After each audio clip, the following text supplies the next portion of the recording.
Howdy again everyone. Canon have been very busy recently turning their attention to the rapidly growing content creator market.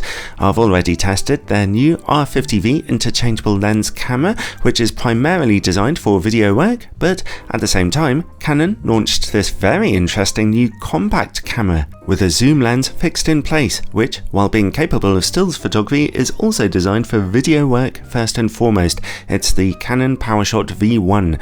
I don't normally review compact cameras. Can you guess what drew me to this one in particular? The lens, of course. This camera has been gifted with a lens that's the full frame equivalent of 16 to 50mm, which is absolutely awesome. Exactly the kind of thing I would want for stills and video work if ever I ended up buying myself a compact camera.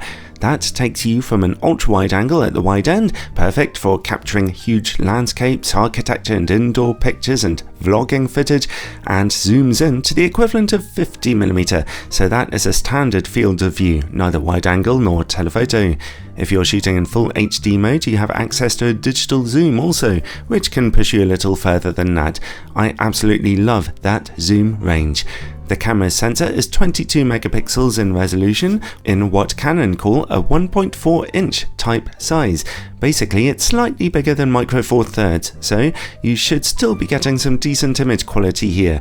The lens's maximum aperture of f2.8 at the wide end and 4.5 when zoomed in is not the brightest though, so the camera cannot offer you any kind of deeply out of focus backgrounds here. You'll simply need a bigger camera for that, but zoom in enough and you can get some slight background separation. The lens is optically stabilized and can focus very closely here too, which is great for product photography and general close shooting fun. I'll be looking closely at the lens's quality a little later in this video for you. The camera has a bunch of extra features for video work, including 4K resolution at up to 60 frames per second, but with a crop, Canon's excellent dual pixel 2 autofocus technology, loads of streaming options, a built-in active cooling fan, 10-bit video in up to 422 color space, and a built-in ND filter, which can be turned on or off in the menu. Nice! The camera even powers up nice and quickly when you turn it on, in about 1.5 seconds, which is something you definitely want on a little compact camera. It's ready to go as soon as you need. It's not a cheap camera though. At $899 or £959 here in the UK, it really is intended for serious content creators, or perhaps affluent amateurs who are drawn to that ultra-wide angle zoom lens like I am, not to mention the camera's small size. I'd like to thank Canon for loaning me this camera for testing, although as usual this is a totally independent review and they've had no input into the video. Let's start by taking a look at the camera's body. It's quite a plain, simple looking camera, although with its furry dead cat attachment on a microphone port to reduce wind noise, it looks a bit more serious. A lot of the camera has a soft textured finish, which feels really lovely to hold. To keep size and cost down, the camera does not feature an electronic viewfinder. That's always a bit of a shame, but it's pretty understandable as well. Where would Canon put it? And it's not something I've ever used much myself when doing video work, although other video makers feel differently. We get a tally lamp on the front to indicate when you're recording, which is handy, and when your battery is running out, it flashes at you as a warning. On the top we get a shutter release button for stills photography, which is surrounded by a zoom rocker for the lens. When shooting in stills mode, that lens zooms in and out quite quickly for you. In video mode, the camera slows it right down, moving at just one speed, and I couldn't see a way to adjust that speed in the camera's menus. Perhaps I was missing something. The controls for this camera are quite sparse and fiddly here.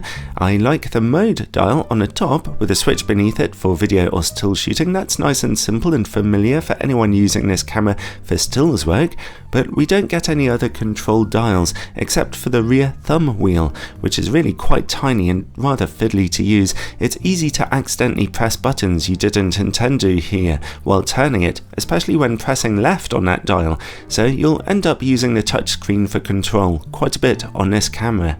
On top of the camera we get one of Canon's multi-function shoes for attaching optional accessories like microphones.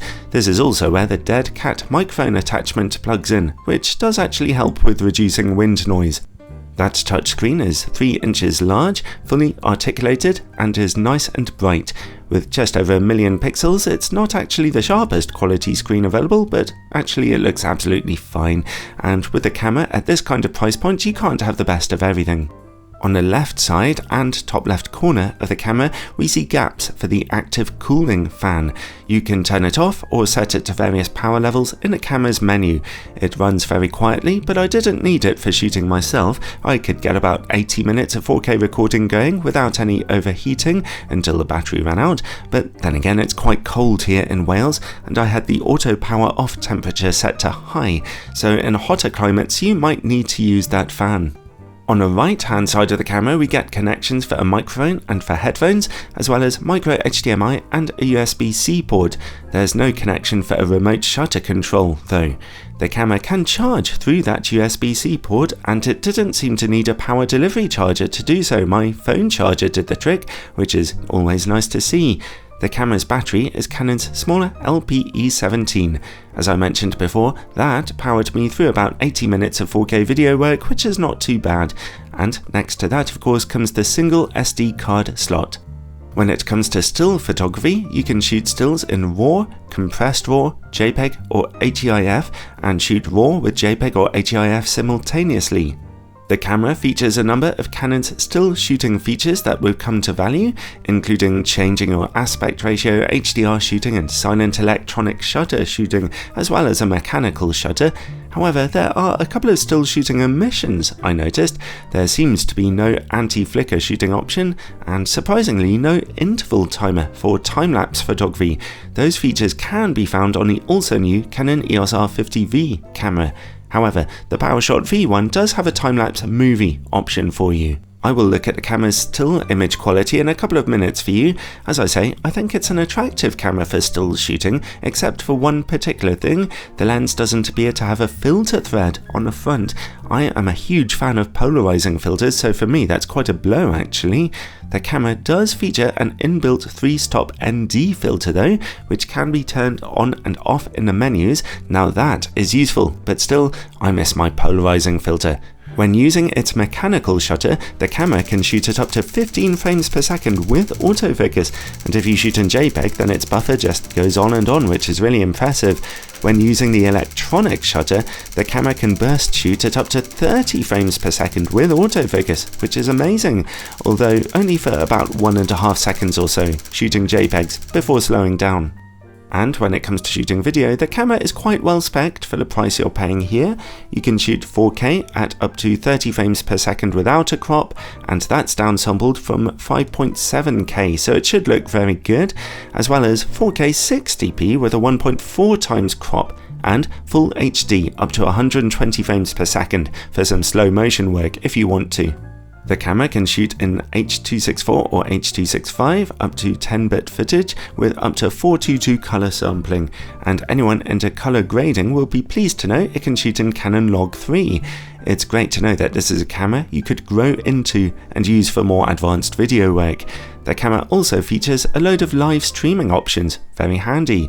There's also a dedicated video mode for close-up demos, in case you want to talk about a product on camera and have it focus in on it whenever you hold it up. To find this, set the control dial to SCN or scene shooting and select the mode from the button on the top left of the touchscreen. I would kind of have preferred it if this was just an autofocus option for all the other modes too. As well as these advanced options, there's plenty here for beginners as well, including all kinds of automatic options to help you along up the learning curve. One eccentricity about the video menus you should be aware of: to switch between shooting 25p, 50p or 100p, or 24p, 60p and 120p, you have to go further into the menus to switch the camera between PAL and NTSC modes. Most of this camera's target market won't have a clue what on earth PAL or NTSC even are, I think. Just put all the options in the same menu, like other manufacturers, keep it simple. The camera has lots of handy colour options too, including some quite attractive colour filters. My own favourite was the pale teal and orange, but there are lots of options to choose from here, as you can see. So when it comes to video mode, we're getting quite a lot of great options for your money here. As I mentioned before, this camera features Canon's venerable and rather excellent dual pixel 2 autofocus system. That means autofocus is very fast and confident and nice and accurate too, no matter which modes you're shooting in. The camera can quite effectively find and track people and animals, but not vehicles. That option seems to be reserved for other cameras like the R50V, and the R50V has a few other options when it comes to subject detection and eye detection autofocus that are missing on a Powershot V1. You can adjust the video autofocus speed and tracking sensitivity though, and the whole system is simple and effective.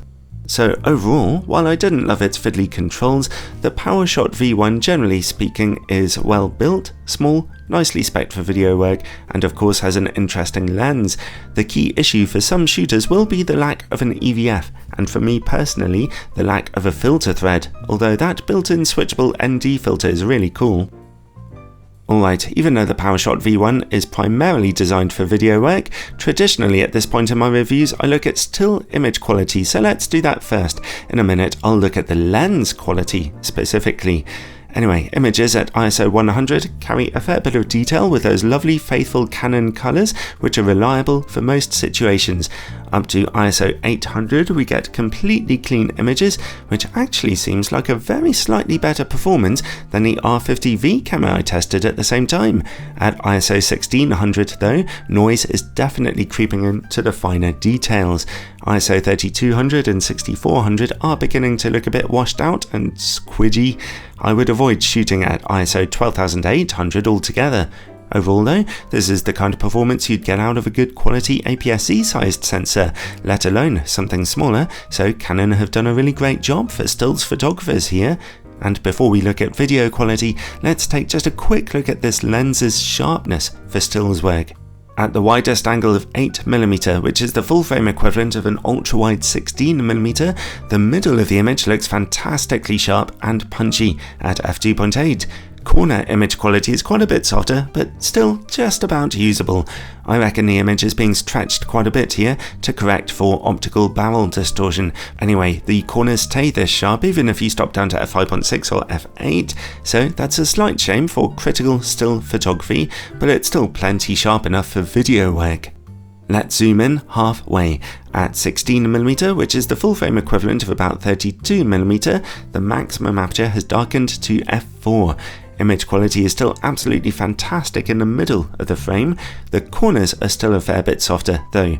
Stop down to f5.6 or f8 though and they look much better. Finally, let's zoom all the way into 26mm, the full frame equivalent of about 50mm. The maximum aperture has now darkened a little more to f4.5. Image quality is still very sharp in the middle, although contrast is just a little lower.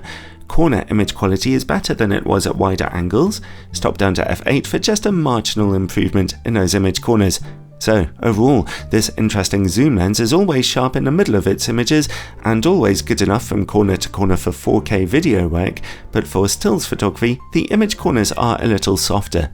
As I mentioned already, the lens has a very close minimum focus distance, and the further good news is that it's just as sharp close up as it is at normal distances, as you can see here. By the way, I didn't really notice any focus breathing with this lens while shooting video, whether you're zoomed in or zoomed out. It's possible this is being corrected by the camera rather than optically by the lens, but who cares so long as it's corrected. Alright, that was still image quality. More importantly for this camera though comes video quality, so let's take a look, starting at 4K 60p with its 1.4 times crop. Any wobbling you see in these shots, by the way, are just from the wind blowing my tripod, bit of a windy day. Image sharpness here is quite good, and we're not seeing any weird detail problems at ISO 100. However, noise can be an issue. Even at ISO 400, it's beginning to get visible. At only ISO 800 and 1600, we're beginning to see a large loss of detail. Here's ISO 3200 and beyond, which look pretty terrible. So if you're shooting 4K at 60 frames per second, then keep your ISO levels way down, just like with the R50V I recently tested incidentally. What if we reduce the frame rate to 25 frames per second instead? That's better. We're getting a bit more detail at the lower frame rate and about a stop better performance, maybe a bit more, so noise is beginning to get noticeable at ISO 800 or 1600 instead of 400. However, the very best in fine details are found at ISO 100. ISO 3200 and even 6400 are just about usable, but best avoided, and definitely avoid ISO 12800. So again, just like the R50V I recently tested, the 4K performance is mediocre at 60 frames per second, but at 25 frames per second we get a decent enough noise performance for a smaller sensor camera and very high detail at the lowest ISO levels. And for slow motion shooters, here's some footage from the 1080p mode at 120 frames per second. The footage looks very good here, pretty nice and sharp in fact, slightly sharper than the R50V camera. Alright, next, let's see how the camera deals with rolling shutter. In 4K, whether shooting at 60 frames per second or at 25 frames per second, we see a lot of motion warping here. If you shoot at 1080p though, then that's reduced, so that's a useful option for shooting an action sequence or fast moving subjects, shooting through the window of a moving train or car, and so on. And finally, let's do some vlogging. Here's some footage at the widest angle without any image stabilization at all. Now here's footage with just the lens's optical stabilization. Now here's some footage with the optical plus digital stabilization, which crops into the video a little bit. And finally, here is the enhanced stabilization, which crops into the video rather a lot. It projects some vibrations in your images if you move around too heavily. To my eyes, the best option is to use the normal digital stabilization. Something to note is that the digital stabilization does not work when shooting at 4K, 50 or 60p. Overall, well, the Canon Powershot V1 is a seriously interesting camera, which I think a lot of content creators would really value. I really like its ultra-wide-angle lens, small profile, active cooling fan, and built-in optional ND filter, although the lack of a lens filter thread on the front is quite a shame. Its sensor is surprisingly good quality for its size as well. Perhaps Canon should get into making micro Four Thirds cameras too. Anyway, should you go for this camera or for the R50V? It's a bit of a tough choice. The R50V has some extra shooting options and most of all, access to the complete range of Canon's RF mount lenses, as well as their older EF mount lenses if you have an adapter. Although I will say that its standard 14 to 30mm kit lens doesn't have anywhere near the same zoom range or aperture brightness as this camera does. On the other hand, the built-in lens on a Powershot does at least have a decent zoom range and means the camera can be smaller and lighter. It's a little more enjoyable to use, and if you're shooting in hotter climates, then its active heating fan could be really handy. I'm afraid I can't decide this one for you though, it's your choice. Either way, the Powershot V1 does come recommended as a very handy little content creation camera.